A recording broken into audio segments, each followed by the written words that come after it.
श्रीमद् भागवतम स्कंद संख्या 2 श्लोक संख्या दूसरे स्कंद के 9वें अध्याय का 32वें से लेके 35वां श्लोक, जिसे चतुश्लोक की भागवत कहते हैं। बहुत लंबे परपट्स हैं प्रभुपाद के, उनको ना करके श्लोकों को भी ना पढ़ के सिर्फ उसका मैं मर्म आपको बता देता हूँ। तो बाकी आप श्लोक पढ़िएगा, आपको आइडिया लग जाएगा। राजा परीक्षित ने प्रश्न किया है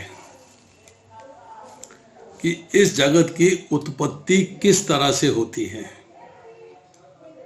नंबर 1। नंबर 2, जगत का प्रलय किस तरह होता है, ये मुझे जानना है। उत्पत्ति की बात जानने की कोशिश है और प्रलय की बात जानने की कोशिश है।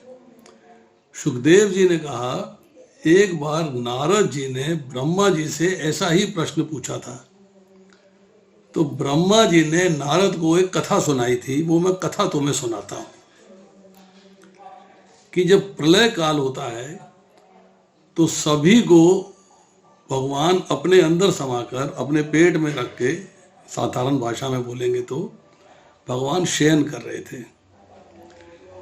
सृष्टि के आरंभ में भगवान की खेलने की इच्छा हुई। एको अहम बहुश्याम, इस संकल्प से पुरुष प्रकृति का जोड़ा उत्पन्न हुआ। पुरुष और प्रकृति का जोड़ा उत्पन्न हुआ। जैसे क्रिश्चियन लोग कहते हैं एडम एंड ईव, वो आदम एंड ईव की चर्चा करते हैं। माया रहित शुद्ध ब्रह्म कुछ नहीं कर सकता। मतलब भगवान को अपना कार्य करने के लिए भौतिक प्रकृति का प्रकट करना ही पड़ेगा, नहीं तो आनंद कैसे लेंगे, किससे आनंद लेंगे। निर्गुण निराकार ब्रह्म सर्व का आधार है। ब्रह्म ज्योति अर्थात जिसको हम ब्रह्म के नाम से पुकारते हैं, भगवान का ही एक अंश है। वो निर्गुण है, निराकार है और सबका आधार है, परंतु वो इनएक्टिव है, निष्क्रिय है। जब माया का संग होता है, माया जो है, माया विशिष्ट ब्रह्म जगत उत्पन्न करता है। संसार दिखाई दे रहा है तो माया से उत्पन्न हो रहा है। चावल को बोने से चावल उत्पन्न नहीं होते। धान को जब बोते हैं तब चावल उत्पन्न होते हैं। या धान और चावल में फर्क है। धान होता है चावल के ऊपर के छिलके समेत चावल। ये तो गांव वाले ज़्यादा बेटर जानते होंगे मेरे से, मुझे इतना नहीं ज्ञान है। चावल के छिलके का आवरण होने पर उसे धान कहते हैं।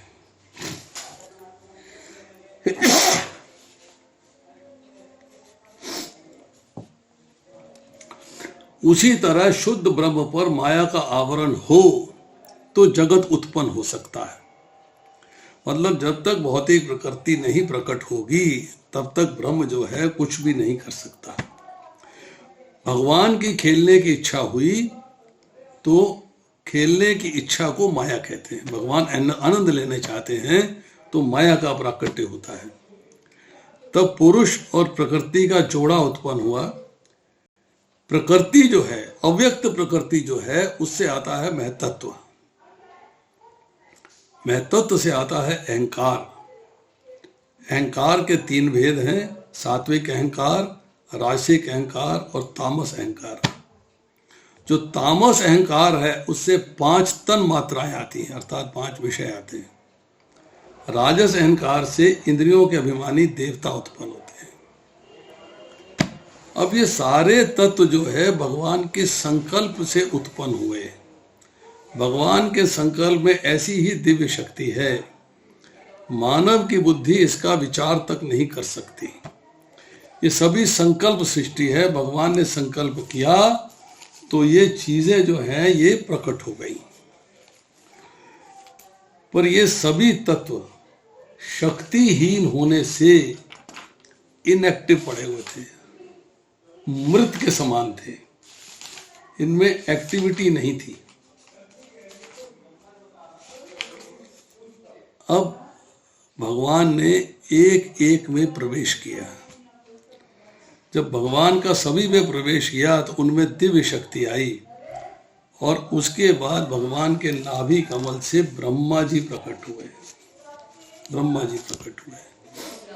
अब हम जो हमने बात अभी पढ़ी है उसको थोड़ा सा समराइज करते हैं भगवत गीता के संदर्भ में, कि भगवान जो है भगवत गीता के अंदर 13वें अध्याय के 6 और 7वें श्लोक में जो चर्चा कर रहे हैं उसको हम समराइज करते हैं कि जो अव्यक्त प्रकृति है वो सोर्स है किसकी?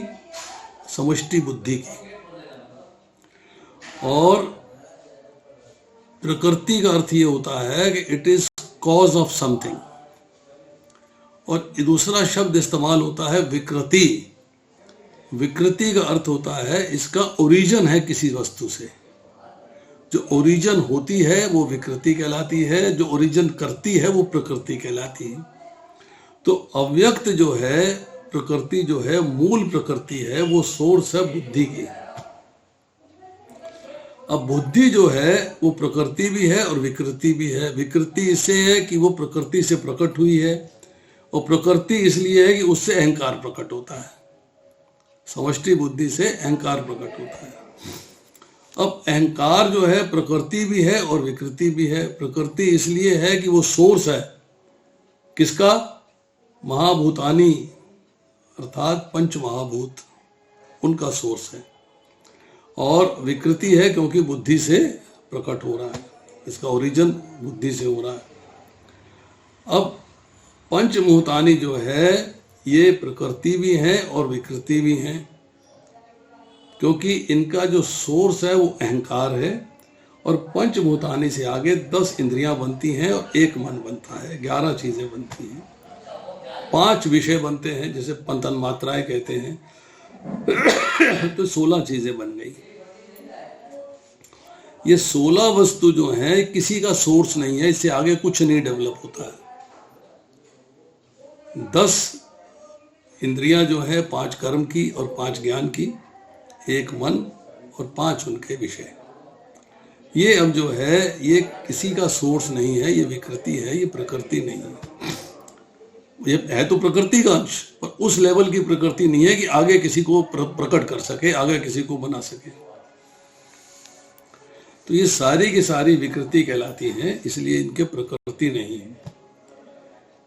एक प्रकृति है मूल, तो केवल प्रकृति है, वो विकृति नहीं है, किसी से आती नहीं।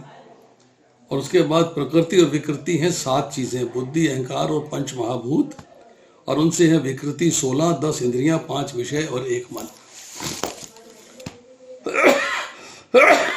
यहां चर्चा आ रही है कि भगवान के नाभि कमल से ब्रह्मा जी प्रकट हुए। किससे? गर्भोदकशाही विष्णु के नाभि कमल से। कारणोदकशाही विष्णु जो है अपने आप को प्रकट करते हैं गर्भोदकशाही विष्णु के रूप में, क्योंकि कारणोदकशाही विष्णु के रोम कूपों से, उनके श्वास से असंख्य ब्रह्मांडों की रचना होती है कारण सागर में। और जो असंख्य ब्रह्मांड है, हर ब्रह्मांड के लिए एक भगवान की रचना होती है, परमात्मा की रचना होती है, विष्णु स्वरूप की रचना होती है, जिसे गर्भोदकशाही विष्णु कहा जाता है। उस गर्भोदकशाही विष्णु के नाभि कमल से ब्रह्मा जी का प्राकट्य होता है। ये डीटीज भगवान के नाभि कमल से ब्रह्मा जी का प्राकट्य हो सके, ये अगर आपको दर्शन करने हैं, देखनी है, तो आपको जाना पड़ेगा साउथ इंडिया के टेम्पल्स में। अनंत पद्मनाभन, आदिकेशव, अनंतरंगपट्टनम, श्रीरंगपट्टनम और त्रिची, श्री रंगनाथ जी, सब जगह जितने भी साउथ इंडिया में भगवान विष्णु के टेम्पल हैं, उन सब के अंदर गर्भोदकशाही विष्णु हैं, जिनके नाभि कमल से ब्रह्मा जी निकल रहे हैं। अब उस कमल में से ब्रह्मा जी निकले। ब्रह्मा जी सोचने लगे कि मैं जिस कमल पे बैठा हूं उस कमल की जड़ कहाँ, उसका मूल कहाँ है, मुझे नहीं पता। तो जिज्ञासा हुई, मन में इच्छा हुई, मन में एक प्रश्न हुआ कि मुझे उस मूल को ढूंढना चाहिए। आई मस्ट सर्च दैट, मुझे उसका ज्ञान प्राप्त करना चाहिए। तो वो मूल को खोजने गए ऊपर जा रहे हैं, नीचे आ रहे हैं, नीचे आ रहे हैं, ऊपर जा रहे हैं, ऊपर से नीचे, नीचे से ऊपर, परंतु उन्हें पता नहीं चला। तब ब्रह्मा जी के कान में 21वां और 16वां अक्षर आया वर्णमाला का। वर्णमाला का 16वां अक्षर है ता और 21वां अक्षर है पा, तप।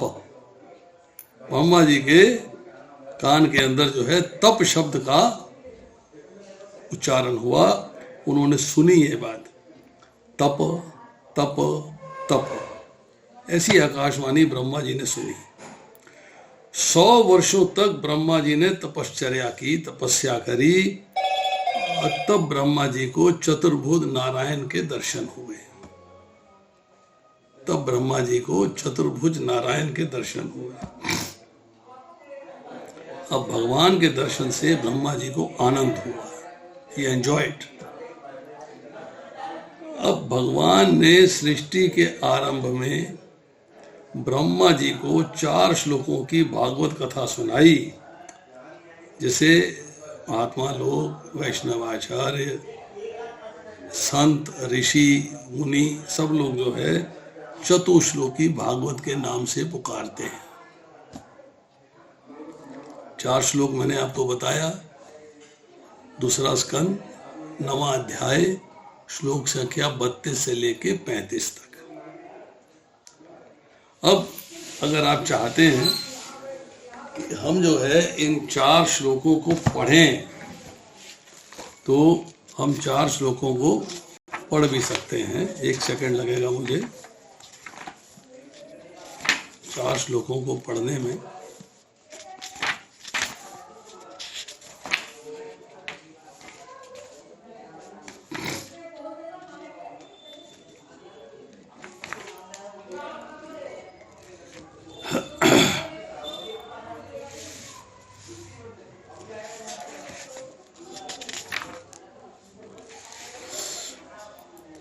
अहमेवासम एवग्रे न अन्यथा यत सत असत परम पश्चात अहम यत एतत् च यह अविशेष्यति स अस्मि अहम।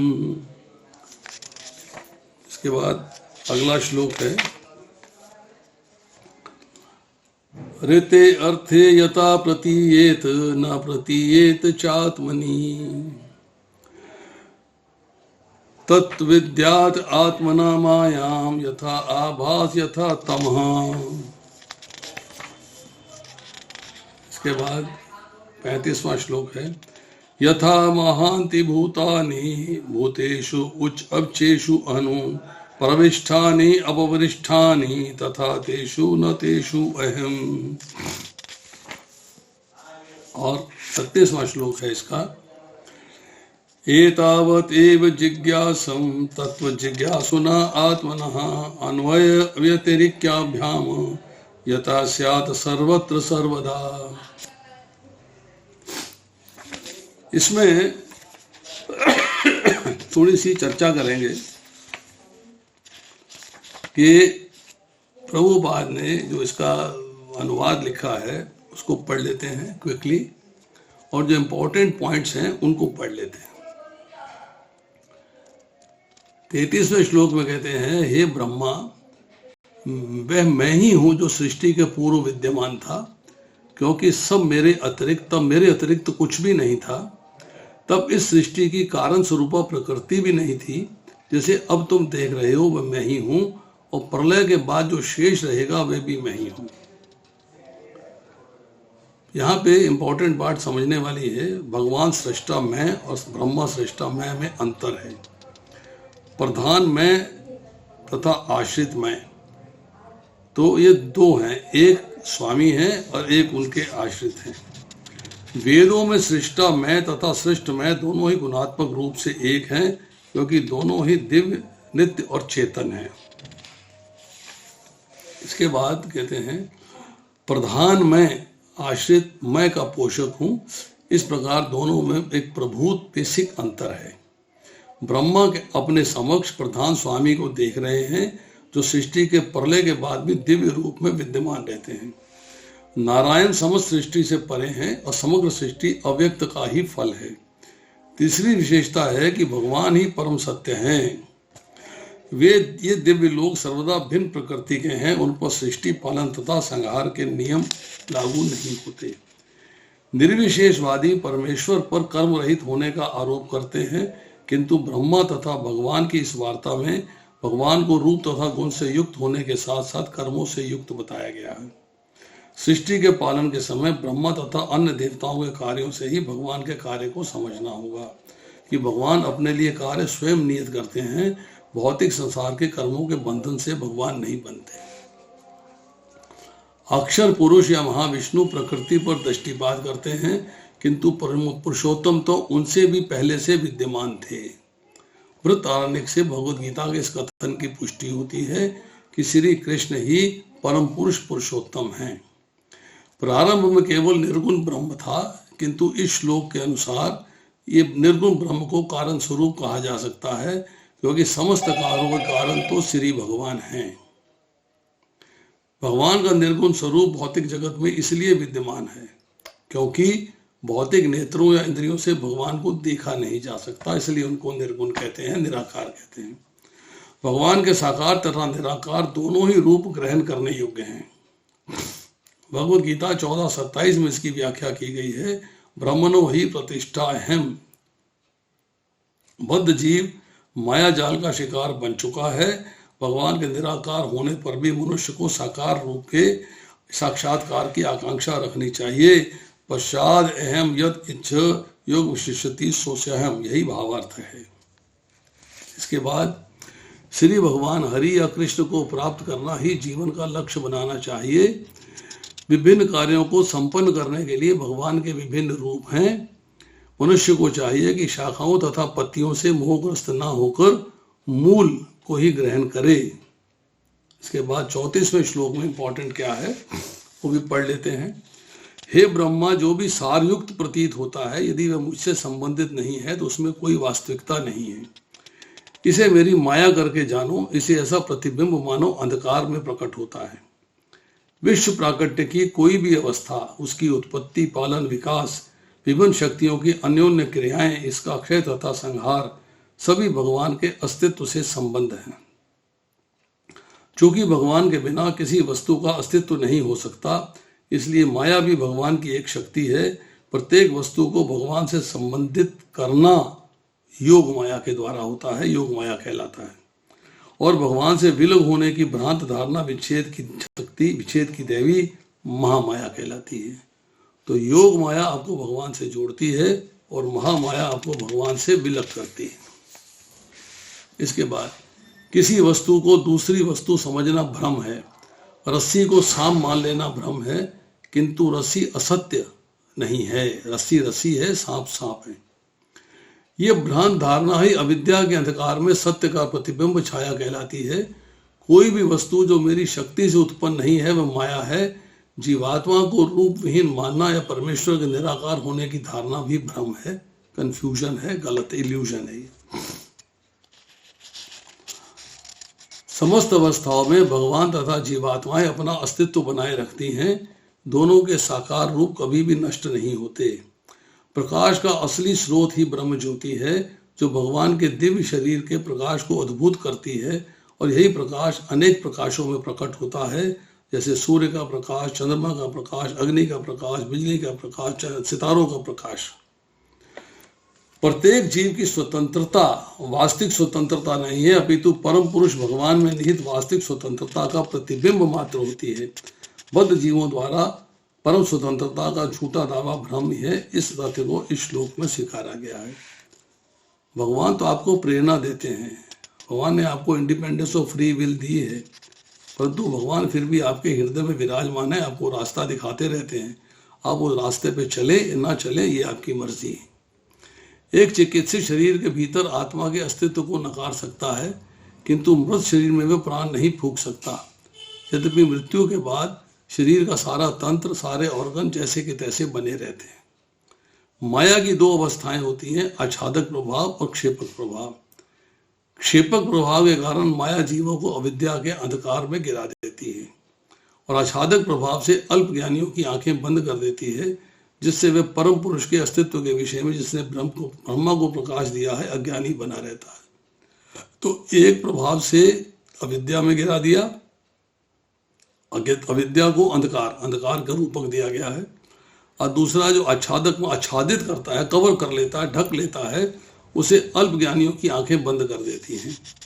जिनको ज्ञान नहीं होता है उनकी आंखें बंद रहती हैं, वो भगवान के अस्तित्व के विषय में अज्ञानी बने रहते हैं। इसके बाद इस विश्व का एक जनक है जिसे परम पुरुष कहते हैं, जिसकी शक्ति प्रतिबिंब रूप में चकाचौंध करती हुई प्रकृति के रूप में कार्य करती है। अग्नि में ताप होता है, परंतु ताप में अग्नि नहीं है। अल्प ज्ञानी की समझ में इतनी सामान्य बात नहीं चढ़ती, वह अग्नि तथा ताप को एक ही बताता है। अग्नि की इस शक्ति ताप को सीधे न कहकर उसका प्रतिबिंब कहा गया है। अतः जीवात्मा के रूप में जीवित शक्ति का प्रदर्शन भगवान न होकर भगवान का प्रतिबिंब होता है। मनुष्य को भगवत गीता या श्रीमद् भागवत का श्रवण ऐसे पुरुष से नहीं सुनना चाहिए जो भगवान के अस्तित्व पर विश्वास न रखता हो, आस्तिक ना हो। ना ही उसको करना चाहिए, ना सुनना चाहिए, ना ही करना चाहिए। उसके बाद लिखते हैं, भगवान की विभिन्न शक्तियों के कर्म तथा भगवान की अवती कृपा द्वारा प्रकट किए गए प्रकाश से ही अनुभव किया जा सकता है।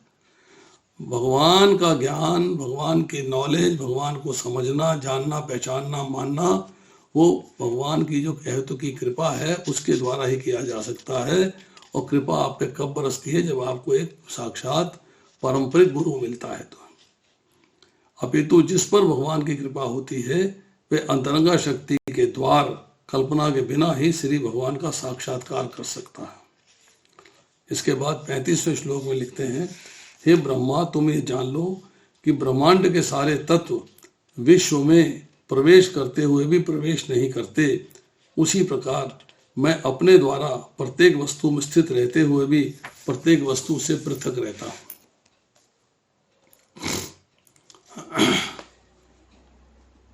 भगवान भौतिक सृष्टि के महान तत्व अर्थात पृथ्वी, जल, अग्नि, वायु, आकाश, समस्त प्रकट वस्तुओं के, चाहे समुद्र हो या पर्वत, जलचर हो, पौधे, सर्प, पक्षी, मृत्यु, मनुष्य, देवता अथवा जिनका भी अस्तित्व है उनके शरीर में प्रवेश करते हैं, किंतु साथ ही साथ उनके बाहर भी रहते हैं।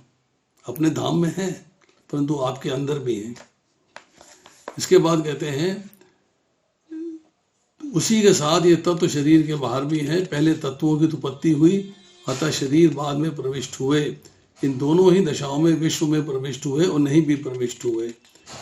इस प्रकार परमेश्वर अपनी विभिन्न शक्तियों, अंतरंगा तथा बहिरंगा सहित इस ब्रह्मांड की प्रत्येक वस्तु के भीतर स्थित हैं और उसी समय प्रत्येक वस्तु के बाहर वैकुंठ लोक में भी स्थित रहते हैं।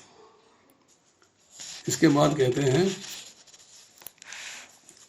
भगवान समग्र सृष्टि भर में अपनी अनंत शक्ति का असीम प्राकट्य करते हैं। जो भी भगवान के दिव्य प्रेम से पूरित होता है वही प्रत्येक परमाणु तथा जड़ एवं चेतन पदार्थ में भगवान के दर्शन करता है। साथ ही वे भगवान को उनके धाम गोलोक में अपने पार्षदों के साथ जो उनके विस्तार हैं लीला करते देख सकता है। यही दृष्टि गुप्त आध्यात्मिक ज्ञान है। इसके बाद कहते हैं, अतः प्रत्येक परमाणु में स्थित होकर शुष्क चिंतकों के लिए भगवान अदृश्य बने रहते हैं। ये भगवत प्रेम भगवान की प्रेमा भक्ति की साधना से ही प्राप्त हो सकता है। तेषाम सतत युक्तानाम भजताम प्रीति पूर्वकम। भगवान का नाम, रूप, गुण, लीला, धाम, पार्षद ये सभी भक्त के हृदय में उसी प्रकार दिखते हैं जब आप भगवान की सेवा में संलग्न हो जाते हो, भगवान के स्मरण में संलग्न हो जाते हो। ये बातें कैसे दिखती हैं? जैसे टेलीविजन में आपको वस्तुएं दिखाई दे रही हों। प्रत्येक प्राणी को इस संसार के बंधन से मुक्ति दिला सकते हैं केवल भगवान, किंतु विरले ही को वे भगवत अवसर प्रदान करते हैं, जिसकी पुष्टि नारद जी ने कही गई है। मुक्तिम ददाति किरिचितम स्म न भक्ति योगम। भगवान की यह दिव्य भक्ति इतनी अद्भुत है कि सुपात्र भक्त मनोकूल धर्म में तल्लीन रहता है और उनसे दूर नहीं जाता। इस प्रकार भक्त के हृदय में भगवत प्रेम का उदय एक महान रहस्य है। ब्रह्मा जी पहले ही नारद से कह चुके हैं कि भगवान की दिव्य भक्ति में लीन होने के कारण उनकी इच्छाएं कभी पूरी नहीं होती, ना ही उनके मन में भक्ति के अतिरिक्त कोई अन्य इच्छा रहती है। जिस प्रकार अच्युत होने के कारण उनकी इच्छा अचूक है, उसी प्रकार दिव्य भक्ति में लगे भक्तों की इच्छाएं भी अच्युत हैं। उसी प्रकार भगवान का शुद्ध भक्त भी लाखों मुक्त पुरुषों में विरले ही पाया जाता है। बहु नाम जन्म नामन्ते ज्ञानवान माम प्रपद्यते वासुदेवम सर्वमिति महात्मा दुर्लभ। महात्मा दुर्लभ है। इसके बाद कहते हैं ब्रह्मा जी ने उस रहस्य को नारद जी ने व्यास को, व्यास देव जी ने सुखदेव को समझाया, और यही ज्ञान अब शिष्य परंपरा से चला आ रहा है। उसके बाद 36वें श्लोक में कहते हैं जो व्यक्ति परम सत्य रूप श्री भगवान की खोज में लगा हो, उसे चाहिए कि समस्त परिस्थितियों में सर्वत्र प्रत्यक्ष तथा अप्रत्यक्ष रूप में इसकी खोज करे। प्रत्येक चेतना युक्त जीवात्मा का कर्तव्य है कि वो आत्म साक्षात्कार में प्रवृत्त हो। जो चेतना में उद्बुद्ध है वह निश्चय ही स्व के विषय में, विश्व के विषय में, जीवन के समस्त क्षेत्रों के विषय में यथा सामाजिक, राजनीतिक, आर्थिक, सांस्कृतिक, धार्मिक, आचार संबंधी विषयों तथा विविध शाखाओं के विषय में जिज्ञासा करता है। अंधकार में चकाचौंध से मोहग्रस्त होने के कारण मनुष्य ये नहीं जान पाते कि जीवन का चरम लक्ष्य भगवान विष्णु हैं, किंतु यहाँ पर वास्तविक जीवन का लक्ष्य बताया गया है, जिसे भक्ति योग के ज्ञान में दक्ष प्रामाणिक गुरु या भागवत के समक्ष जिज्ञासा करके जानना चाहिए। तद विधि प्रणिपातेन परिप्रश्नेन सेवया। गुरु से उसी भाव में आदेश प्राप्त करे जिस प्रकार ब्रह्मा ने भगवान श्री कृष्ण से प्राप्त किया था, किंतु प्रामाणिक गुरु के पारदर्शी माध्यम से जिज्ञासु को उसकी प्राप्ति हो सकती है। निसंदेह परव्योम के क्षितिज में भगवत गीता सर्वाधिक प्रकाशमान नक्षत्र है। ये प्रभुपाद का परपट है 36वें श्लोक के अंदर, ध्यान से सुनिएगा।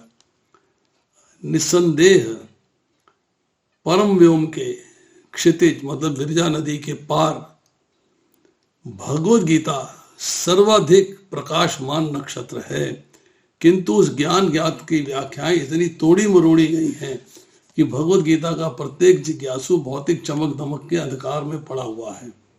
ऐसे जिज्ञासुओं को शायद ही भगवत गीता से प्रकाश मिल पाए। गीता में मुख्य रूप से यही आदेश दिया जाता है कि जो भागवत के इन 4 श्लोकों में प्राप्त है,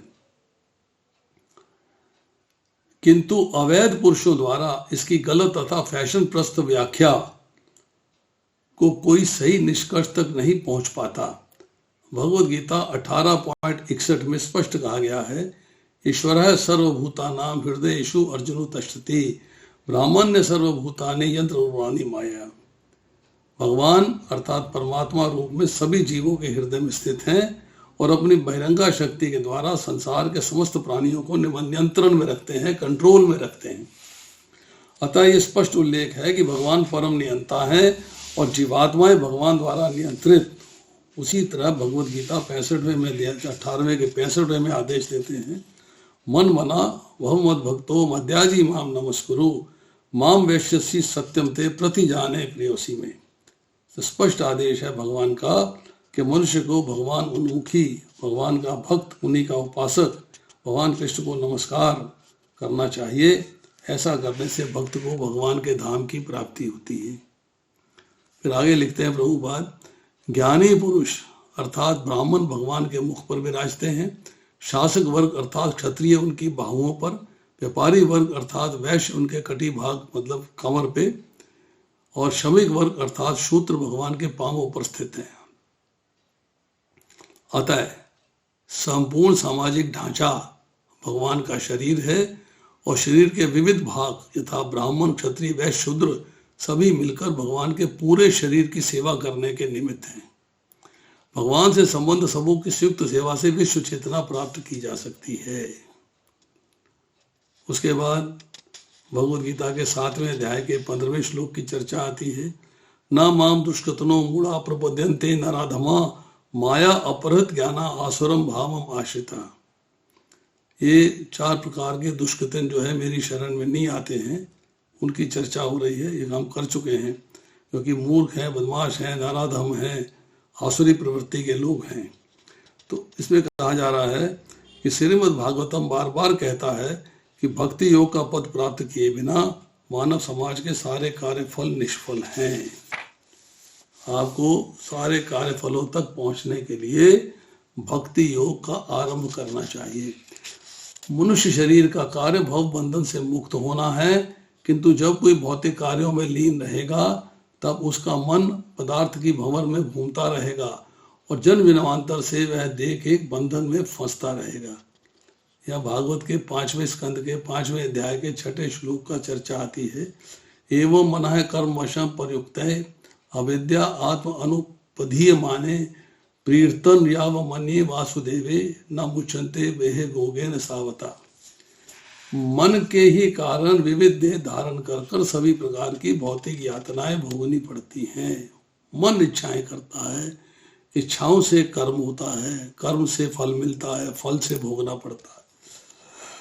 अतः जब तक मन सकाम कर्म में लीन रहता है उसे अज्ञान में मग्न समझना चाहिए। जब तक मनुष्य परम पुरुष भगवान वासुदेव के प्रति दिव्य प्रेम उत्पन्न नहीं कर लेता तब तक वह पुनः पुनः विभिन्न देहों के भव बंधन में पड़ा रहता है। बातें भगवत गीता में, भागवत में सब जगह कर चुके हैं। ये संसार अंधकार तथा भय के साथ साथ जन्म मरण तथा विभिन्न चिंताओं से पूर्ण है। इस विशाल जाल से निकलने का एकमात्र उपाय है भगवान वासुदेव की दिव्य प्रेमा भक्ति। शास्त्रों के आलोड़न और बारंबार पुनरीक्षण से निष्कर्ष निकलता है कि भगवान नारायण ही परम सत्य है, केवल उन्हीं की पूजा करनी चाहिए। गरुड़ पुराण में एक अप्रत्यक्ष रूप से कहा गया है, भले ही कोई वेदों का अवगाहन कर चुका हो, समस्त शास्त्रों को जानता हो, किंतु यदि वे भगवान का भक्त नहीं है तो उसे नराधम समझना चाहिए। इसी प्रकार भागवत के 5वें स्कंद के 18वें अध्याय के 12वें श्लोक में चर्चा आती है, जिसमें भगवान के प्रति अटल भक्ति है उसमें दैवी गुण रहते हैं, उसमें देवताओं के समस्त गुण रहते हैं। किंतु इसके विपरीत जो भगवान का भक्त नहीं है वे कल्पना केवल चिंतन के अंधकार में भटकता रहता है और नाशवान भौतिकता के साथ लगा रहता है। फिर भागवत के 11वें स्कंद के 11वें अध्याय के 18वें श्लोक की चर्चा आती है। भले भी कोई वेदों के दिव्य साहित्य में निष्णात हो, किंतु यदि वह भगवान को नहीं जानता तो समझना चाहिए कि उसकी सारी शिक्षा पशु के बोझ तुल्य है अथवा दूध ना देने देने वाली गाय के रखने के समान है। जैसे दूध ना रखने वाली गाय के समान। इसी प्रकार भगवान की दिव्य प्रेमा भक्ति करने की छूट प्रत्येक व्यक्ति, यहाँ तक कि स्त्री, शूद्र, वन्य जातियों या पाप में अन्य किसी जीव में भी नहीं युक्त है। इसके बाद यदि भगवत भक्ति में निष्णात प्रमाणिक गुरु द्वारा नराधमों को शिक्षा प्राप्त हो तो वह भक्ति के परम पद चले जा सकते हैं। अतः हरेक के लिए, यहाँ तक कि मनुष्य ना हो तो भी प्रमाणिक गुरु की शिक्षा द्वारा भगवान की भक्ति की सलाह दी गई है। जहाँ तक कीटों, पक्षियों तथा पशुओं तक को भगवान की दिव्य प्रेमा भक्ति के प्रति पूर्णतः समर्पित होने पर उच्चतम सिद्धि पद पर उठने की आश्वासन प्राप्त हो, वहाँ मनुष्य में ज्ञानियों के विषय में क्या कहा जाए। यहाँ चैतन्य महाप्रभु की एक बात आती है कि चैतन्य महाप्रभु ने किसी से प्रश्न किया कि आप जो है हरे कृष्ण महामंत्र का उच्चारण थोड़ा सा उच्च स्वर से क्यों करते हो, मन ही मन में करिए ना। तो चैतन्य महाप्रभु ने उत्तर दिया कि मैं जब उच्च स्वर से करता हूँ तो मेरे आसपास जो प्राणी उपस्थित हैं, कीट हैं, पतंग हैं, चींटियां हैं, कॉकरोच हैं, मकड़े हैं, मकड़ियां हैं, सब जो कि जो है इसको सुनते हैं, उनको भी इसका लाभ प्राप्त होता है। फिर उन्होंने कहा कि हम जब जोर से हरे कृष्ण महामंत्र का उच्चारण करते हैं तो जो पेड़ों से हम कहते हैं इको आ रहा है, इको, वो इको नहीं है, वो हरे कृष्ण महामंत्र का उच्चारण का रिवर्सल है। हमारे पास उस लौट के हरे कृष्ण महामंत्र आ रहा है, उसको आप पेड़ों के द्वारा किया गया हरे कृष्ण महामंत्र का उच्चारण समझिए। फिर कहते हैं यहाँ तक कि पतित स्त्री, शूद्र, वैश्य, इनसे भी निम्न पुरुष यदि भगवान के चरण कमलों की निष्ठा पूर्वक शरण ग्रहण करता है तो भगवान के धाम लौटकर जीवन की परम सिद्धि प्राप्त कर सकता है। यही निष्ठा एकमात्र पात्रता योग्यता है जिससे वह जीवन के उच्च पद को प्राप्त कर सकता है। जब तक ऐसी निष्ठा प्राप्त नहीं होती तब तक शुद्धता अथवा अशुद्धि, ज्ञान तथा अज्ञान में अंतर दिखाई देता है। भगवान के शुद्ध भक्त पर भौतिक सुख के आकर्षण का रंग नहीं चढ़ता, भगवान का रंग चढ़ता है। शास्त्रों में सैकड़ों हजारों ऐसी सूक्तियां हैं। आत्मा रामश्च मुनेहा, स्वरूप सिद्ध पुरुष ही भगवान की दिव्य प्रेमा भक्ति की ओर आकृष्ट होते हैं। केचिता केवल्या भक्त्या वासुदेव परायणा, केवल श्रवण तथा कीर्तन से मनुष्य भगवान वासुदेव का परम भक्त बन जाता है। न चलती भगवत पदार विंदा निमिषार्धम अपि च वैष्णव प्राप्य, जो व्यक्ति भगवान के चरण कमलों से एक क्षण के लिए भी नहीं हटता उसे समस्त वैष्णवों में सबसे बड़ा माना जाता है। भगवान ने कहा मन मना, मन मुझे दे दो, अनन्य चेता, हर क्षण हर पल मेरा चिंतन करो, अनन्य चिंतो यंतो माम, हर समय मेरा चिंतन होना चाहिए। तस्मात् सर्वेषु कालेषु, ये सारी बातें जो हैं कंफर्म करती हैं कि भगवान का चिंतन एक क्षण के लिए भी नहीं छूटना चाहिए।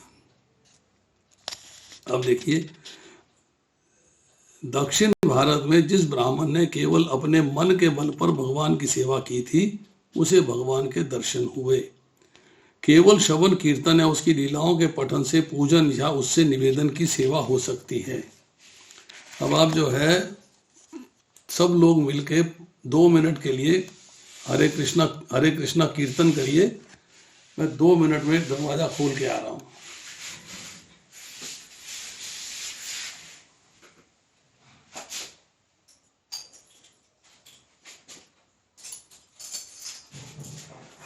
तुमसे कहा था कि दरवाजा बंद करके नहीं जाना, बोला था ना।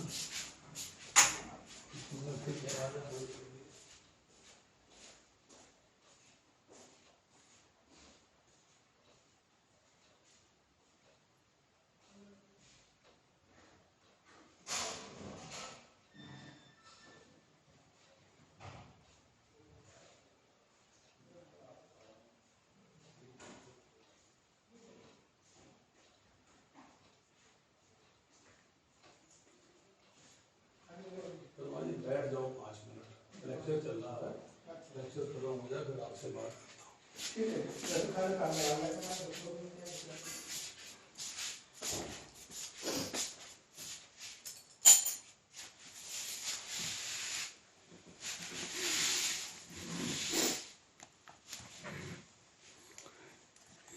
हरे कृष्णा। इसके बाद कहा जा रहा है, मनुष्य को चाहिए कि पूर्ण सिद्धि के लिए अच्युत भक्ति योग पद का अनुसरण करे, भले ही वह सकाम हो या निष्काम। इसके बाद स्कंद पुराण में चर्चा आती है, जब शंख चक्र गदा तथा पद्मधारी श्री भगवान की पूजा की जाती है तो अन्य सबों की देवताओं की पूजा स्वयं हो जाती है, क्योंकि श्री भगवान ही सर्वव्यापी हैं। फिर चर्चा आती है विष्णु पुराण के अंदर, यदि एक क्षण के लिए भी वासुदेव का स्मरण नहीं किया जाता तो ये सबसे बड़ी हानि है, सबसे बड़ा भ्रम है, सबसे बड़ी विडंबना है।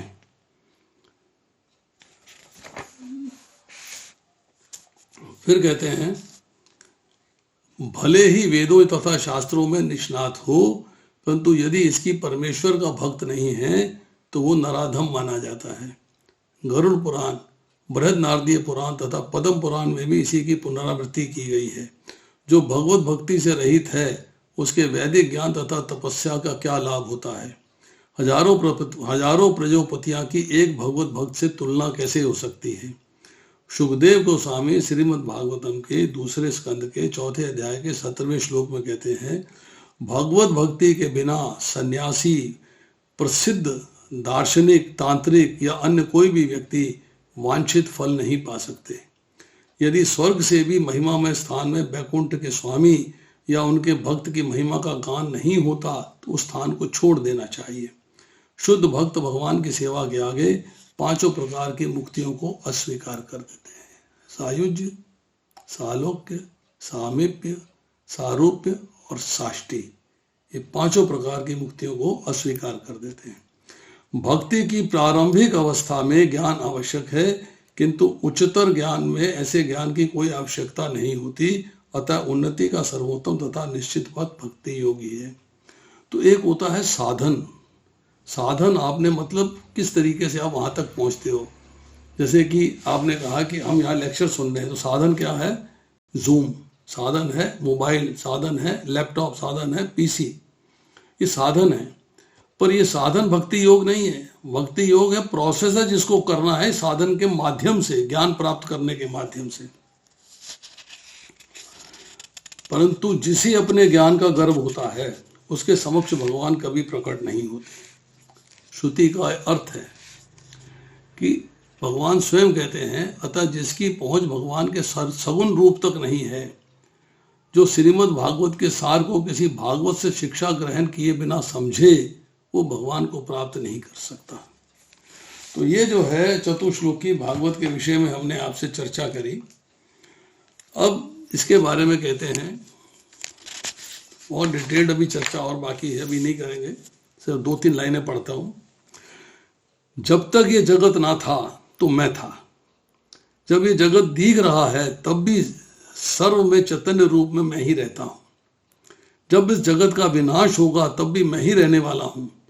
जगत में मेरे सिवाय जो कुछ भी दिखाई देता है वो मेरी माया है, मैं नहीं तो मेरी माया है। माया की 2 शक्तियां हैं, एक आवरण शक्ति, एक विशेष शक्ति। माया की आवरण शक्ति प्रभु को ढक कर रखती है और माया की विक्षेप शक्ति भगवान के आधेर पर जगत का आभास कराती है।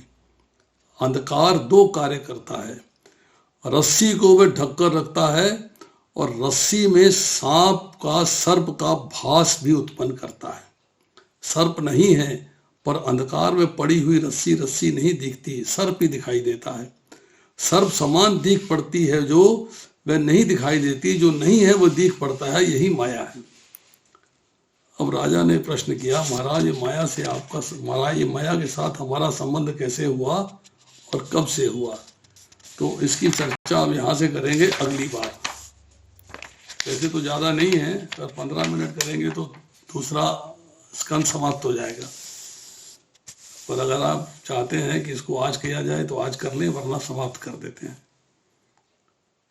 15 मिनट और लगेंगे तो दूसरा स्कंद की समाप्ति हो जाएगी। डिटेल्स मैंने आपको पढ़ दिए हैं। कहिए, जो लोग चाहते हैं कि आज किया जाए हाथ खड़ा कर दें, नहीं है तो अगली बार करेंगे।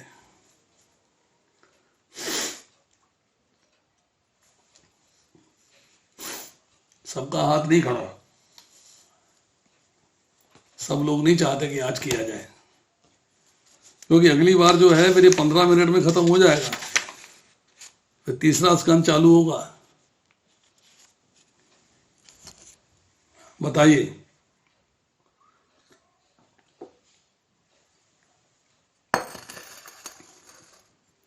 अभय प्रिया माता के अनुसार 10 बजे तक का टाइम है, 10 बजे तक हम रोज खत्म करते हैं।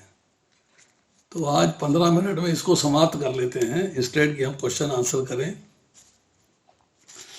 तो माया के साथ संबंध कैसे हुआ और कब से हुआ? सुखदेव महाराज सावधान करते हैं, हे राजन, माया झूठी है तथा माया का जीव के साथ संबंध भी झूठा है। ये प्रश्न उचित नहीं है। तत्व दृष्टि से सोचने पर जो संबंध है ही नहीं, उसके बारे में ऐसा प्रश्न क्यों उठ रहा है? स्वप्न में सारा जगत दिख पड़ता है, पर स्वप्न की क्रिया सत्य नहीं है। एकमात्र स्वप्न देखने वाले का स्वप्न के दृश्य पदार्थ के साथ संबंध बना हुआ नहीं है, वो स्वप्न है। स्वप्न देखने वाला घर में है, शैया पे है। स्वप्न देखने वाले का स्वप्न दृश्य पदार्थ के साथ संबंध झूठा है। किसी ने स्वप्न में देखा कि मैं जंगल में गया हुआ हूं, लेकिन स्वप्न में जंगल झूठा है। स्वप्न के जंगल में जो पुरुष गया है वो पुरुष भी झूठा है।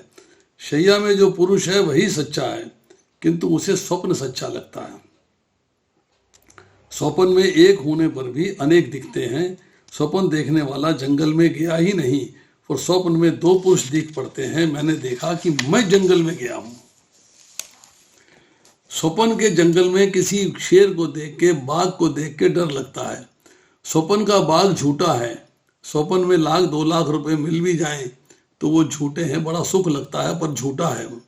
स्वप्न के रुपए भी झूठे हैं, स्वप्न का बाग भी झूठा है, स्वप्न का संसार ही झूठा है। झूठा स्वप्न जिस तरह सुख दुख देता है, उसी प्रकार झूठी माया भी जीवन को सुख और दुख देती है। माया जीव को रुलाती है, माया झूठी है, माया के साथ जीव का संबंध भी झूठा है, माया के साथ जीव का संबंध हुआ ही नहीं। अब माया जीव को रुला रही है, नचा रही है, डांस करा रही है, भगा रही है, बाएं दाएं ऊपर नीचे हर तरह आकर्षित है भौतिक संसार से। तो माया है नर्तकी, और नर्तकी आपको नचाती है।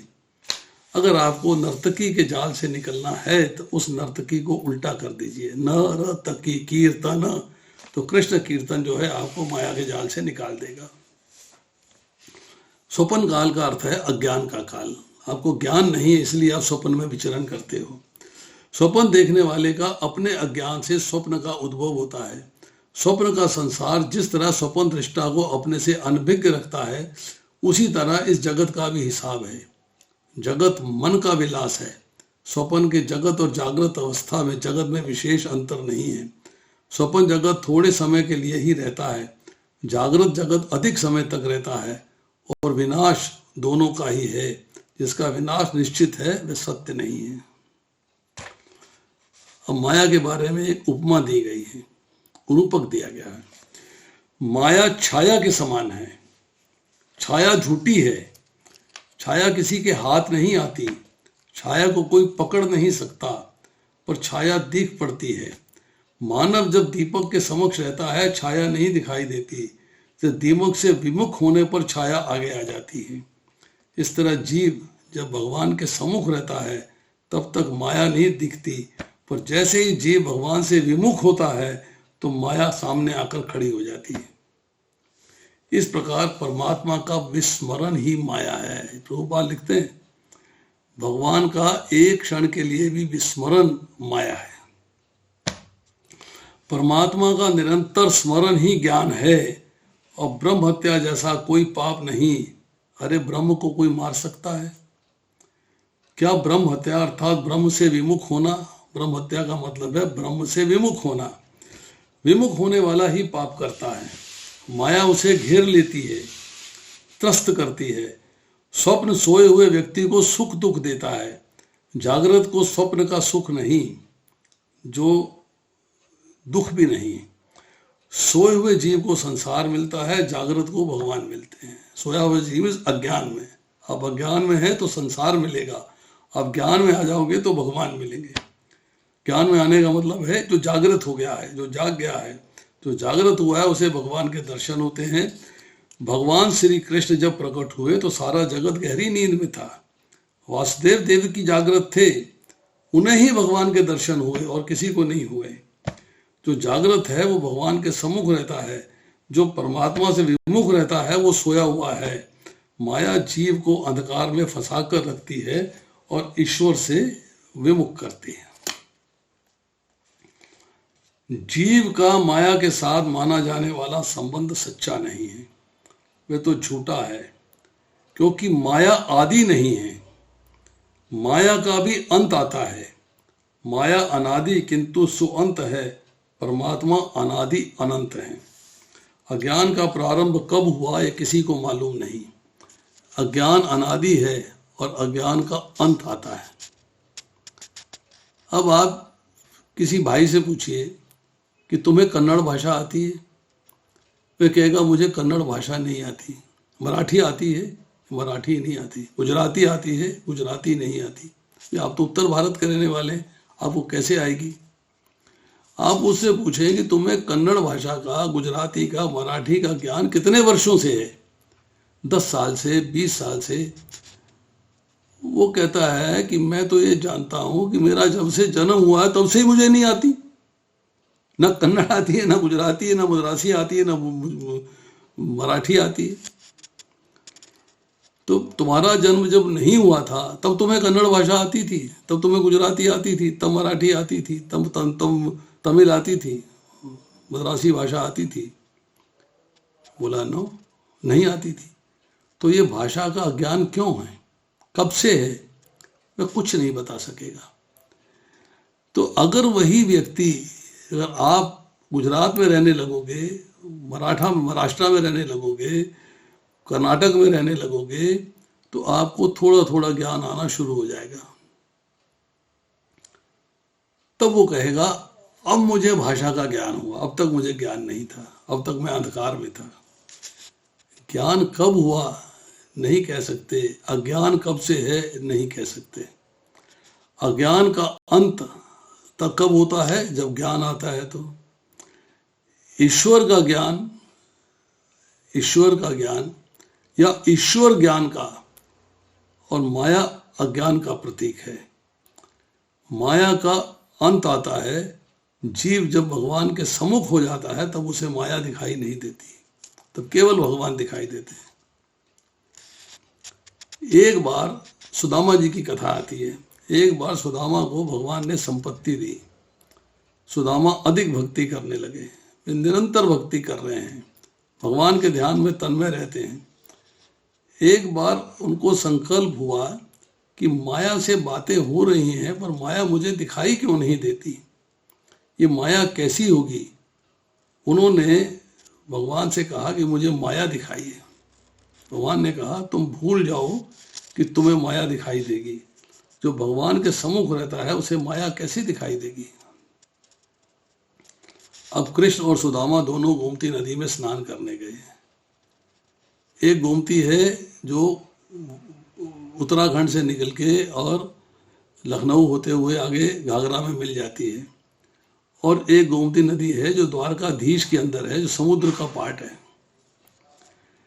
जल्दी जल्दी में सुदामा स्नान करने गए, वहां वे कृष्ण को भूल गए। भगवान ने उनको अपनी माया दिखाई। जैसी सुदामा ने नदी में डुबकी लगाई तो गोमती नदी में बाढ़ आ गई। सुदामा प्रवाह में खींचे जाने लगे। पानी में डूबते डूबते तैरते तैरते एक घाट पर जा पहुंचे। सुदामा घाट के ऊपर चढ़ गए। उसी समय एक हाथी ने आकर उनके गले में हार पहना दिया। गांव के राजा मर गए थे, इससे लोगों ने उन्हें राजा बनाया, सिंहासन पर बिठाया और राजकुमारी से उनका विवाह करवा दिया। सुदामा सब कुछ भूल गए, पूर्व का कुछ याद नहीं रहा। कितनी संतान हुई, एक बार बीमारी से उनकी रानी की मृत्यु हुई, इससे सुदामा रोने लगे। लोगों ने कहा रोइए नहीं, वे जहाँ गई है वहाँ आपको भी पहुँचा देंगे। जहाँ पत्नी गई है, संतानें गई हैं, वहाँ आपको भी पहुँचा देंगे। स्त्री की मृत्यु होने पर पुरुष को भी उसके साथ चिता में चढ़ा देने का रिवाज था उस गांव में। सुदामा को शमशान में वे लोग ले गए। सुदामा जी घबरा गए। घबराहट में भगवान का स्मरण करने लगे। उन्हें याद आया मैं तो ब्राह्मण हूँ, मुझे संध्या करनी चाहिए, मैं कहाँ फंस गया। तो सुदामा ने स्नान करने के लिए डुबकी लगाई और तुरंत ही गोमती में पहुंच गए। अभी तो कृष्ण ने स्नान करके अपना पीताम्बर भी पूरा नहीं पहना था। वहां सुदामा रोते रोते आ पहुंचे। कृष्ण पूछने लगे मित्र रोते क्यों हो, क्या हो गया। सुदामा कहने लगे ये सब कहाँ चला गया। वो क्या, अरे वो शमशान घाट, वो मेरे गले में माला, मैं राजा, मेरी पत्नी, मेरी संतानें, पत्नी मर गई, ये क्या है। भगवान कहने लगे भैया यही तो मेरी माया है, मेरे बिना जो कुछ दिखाई देता है वो मेरी माया है। माया नाचती है, माया को नाचती देखकर उससे मोहित हुआ जीव भी नाचता है। माया नचाती है। माया को नर्तकी कहा गया है। नर्तकी माया के त्रास से मुक्त होना है तो नर्तकी शब्द को उल्टा कर दीजिए और कीर्तन करिए। माया आपको दिखाई नहीं देगी। प्रभु का स्मरण करिए, श्री कृष्ण का ध्यान करिए, उनका स्मरण करिए। माया असावधान को रुलाती है, जो सावधान रहता है उसको माया रुला नहीं सकती।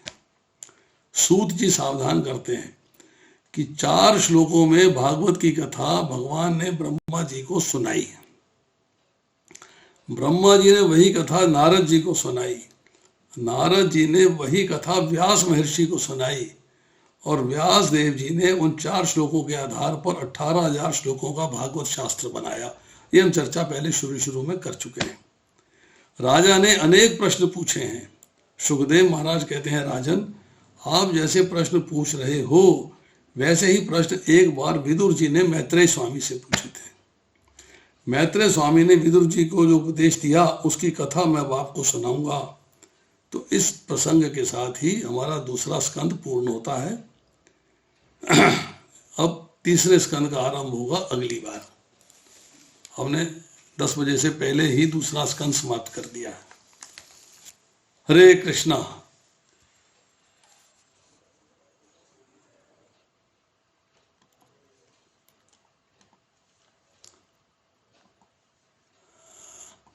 अब आप अपने कमेंट्स दे सकते हो।